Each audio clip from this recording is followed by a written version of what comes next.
Hi everyone, my name is Alex Winters and I have created a how-to video on window mounting your photos.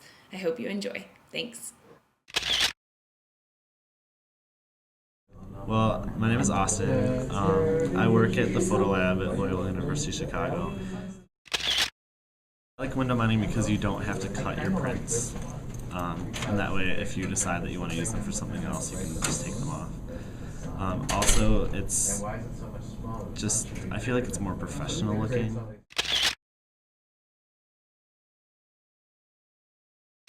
Before you start, always make sure your prints are completely dry.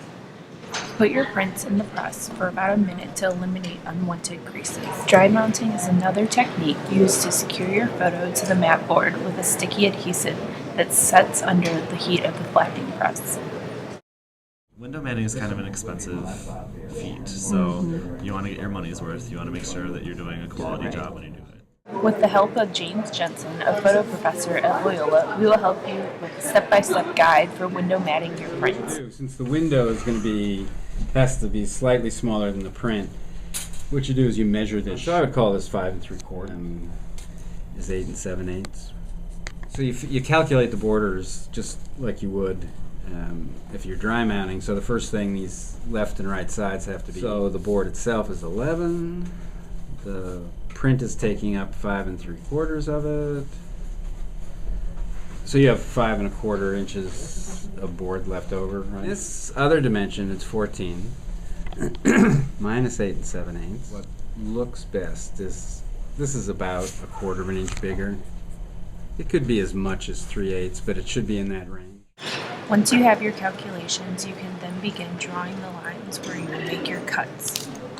Recheck because Definitely. from my experiences personally, if you don't check your lines that you've drawn again, then you can make either a cut that's too much on an angle or just completely wrong. Mess it up.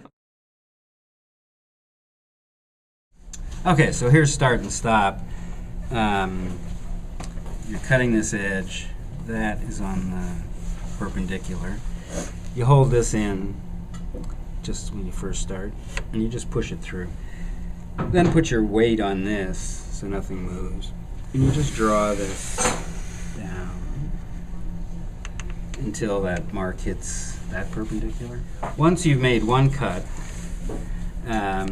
then you just rotate. You could also, right, here's the mat board now with the guide rail and the line. But I could also do this, and the guide rail is on the line. The way that you know if you're doing it right is when you set this cutting head down, it's always going to be on the inside of the square. You drag this down, the bottom of this just needs to stay flat against the board. You're going to hinge it here, and it'll flip over. Wet this tape. First, wet the cloth tape so that it has a tacky feeling. This will be what holds your boards together.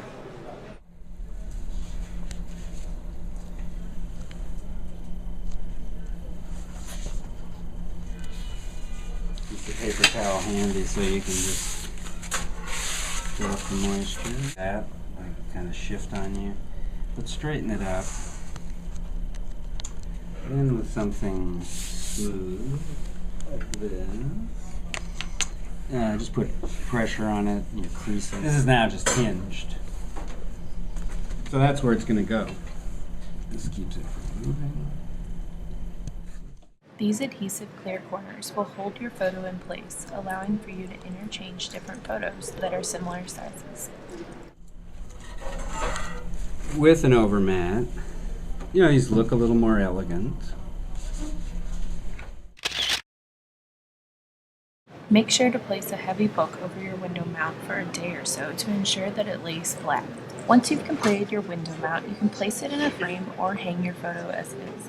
Either way, this is a great way to display your artwork.